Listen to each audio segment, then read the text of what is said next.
என் அருமை உலகத் தமிழ் மக்களே, தாய்மார்களே, பெரியோர்களே, சிறார்களே, என் அருமை சீடர்களே, யோக நண்பர்களே, யோக விரும்பிகளே, உங்கள் அனைவருக்கும் என் இனிய காலை வணக்கம். கலைஞர் தொலைக்காட்சி நிகழ்ச்சியில் நலமுடன் வாழ என்னும் பிரிவில் அதிகாலை வேளையில் முதல் நிகழ்ச்சியாக யோகாசனத்திற்கு முக்கியத்துவம் தரப்பட்டிருக்கின்றது. அதிகாலை வேளையில் ஏன் இந்த கலையை செய்ய வேண்டும் மக்கள் என்று நீங்கள் கேட்கலாம். அந்த பிரம்ம முகூர்த்தம் என்று சொல்வார்கள், 4லிருந்து 7 மணிக்குள்ளே இந்த ஆசனங்களை செய்தால் அதிகப்படியான பலன்களை நாம் அடைய முடியும். எல்லா நல்ல காரியங்களையும் நாம் அதிகாலை வேளையில் தான் செய்கின்றோம். ஆகவே இந்த யோகாசனத்தை நீங்கள் அதிகாலையில் எழுந்து காலைக்கலங்களை முடித்துவிட்டு குளித்துவிட்டு செய்ய வேண்டும். அதுதான் நீங்கள் முக்கியமாக கவனிக்க வேண்டும். குளித்துவிட்டு செய்ய வேண்டும். அந்த நிலையில் இன்றைக்கு பாருங்கள், நமது அரங்கிற்கு கீதா ராமதாஸ் வயது 63 வயது அவர்களை பாருங்கள். 63 வயது பெண்மணி மணியாக இருக்கிறார்கள்.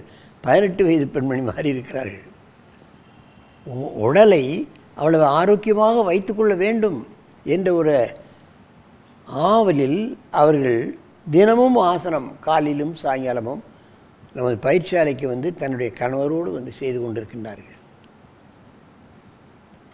ஆசனம் செய்தால் நாம் உடலை ஆரோக்கியமாக வைத்துக்கொள்ளலாம், அழகாக வைத்து கொள்ளலாம், நீண்ட காலத்துக்கு நாம் வாழலாம், நோயின்றி வாழலாம், மருந்து செலவு ஏற்படாது. அதைத்தான் நாம் தெரிந்து கொள்ள வேண்டும்.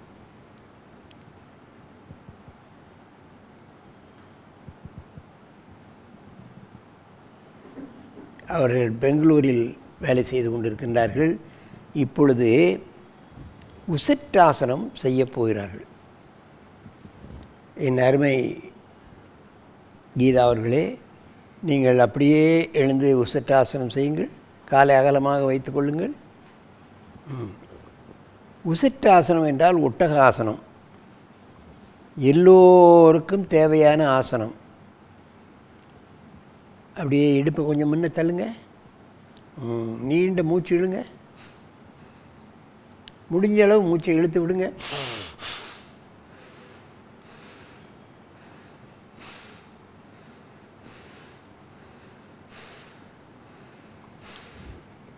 எல்லோரும் நுரையீரலை 1/3 தான் உபயோகப்படுத்துகிறார்கள்.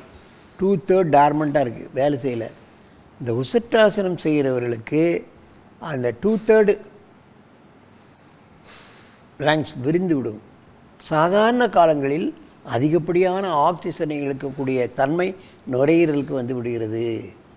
நுரையீரல் சம்பந்தப்பட்ட பிரச்சனையே வராது. அதிகப்படியான ஆக்சிஜன் நாம் உட்கொள்ளும் பொழுது அதிகப்படியான பிளட் பியூரிஃபிகேஷன் கிடைக்கின்றது. அப்படியே உட்காருங்க, கீழே உட்காந்துருங்க, அப்படியே முன்னால் குறிங்க. மகாமுத்ரா, அதற்கு மாற்று ஆசனம் மகாமுத்ரா. கையை கீழே வைக்கலாம், அப்படியே வச்சுக்கலாம். மெதுவாக எழுந்திருங்கள், இடது பக்கமாக திரும்புங்கள். பக்கவாட்டில் செய்கிறார்கள், நீங்கள் கவனிக்க வேண்டும். இப்பொழுது முன்போல் அப்படியே எழுந்திருங்கள், காலை ஃப்ளாட்டாக விடுங்க.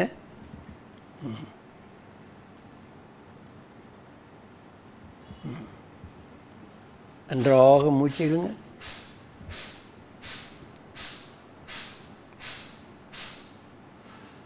ஆஸ்மா, டிபி, இன்னும் பிற பிராங்கிட்டிஸ் போன்ற பல்வேறு வியாதிகள், தைராய்டு சம்பந்தப்பட்ட பிரச்சனைகள், இவைகளெல்லாம் முழுமையாக நீங்கிவிடும். விளையாட்டு வீரர்கள், மிலிட்ரி, போலீஸ்காரர்களுக்கு அந்த நெஞ்சு விரிஞ்சால்தான் அவர்களை எடுப்பார்கள். ஒரு இன்ச்சு 2 இன்ச்சு குறைவாக இருந்தால் தள்ளிடுவார்கள். அவர்கள் இது போன்ற ஆசனங்களை செய்தார்களானால் ஒரு 15 நாளிலே 2 இன்ச்சு நெஞ்சு விரிவு அடைந்துவிடும், தேர்வாகி விடுவார்கள். அப்படியே உட்காருங்க, முன்ன குனிங்க. உட்கார்ந்து கையை முதுகிலே கட்டிக்கொண்டு பின்னால் குனிங்க. மகாமுத்ரா.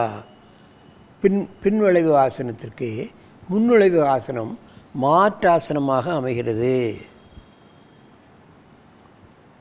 மெதுவாக எழுந்திருங்கள். என்னை பார்க்க திரும்புங்க. பின்பக்கமாக செய்கிறார்கள். கையை எப்படி வைக்கிறார்கள் என்பதை கவனிக்க வேண்டும். அப்படியே எழுந்திருங்க. காலை அகலமாக வச்சுக்கோங்க. ஃப்ளாட்டாக வைங்க காலை. குதிங்காலில் வைங்க கையை. நல்ல மூச்சு விடுங்க.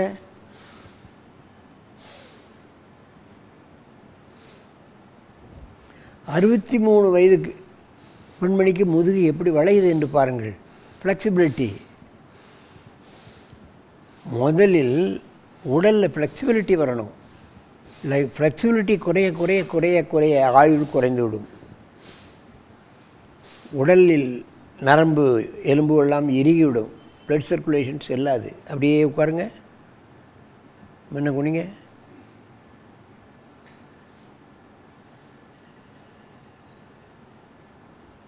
கீழே வச்சுருங்க கையை.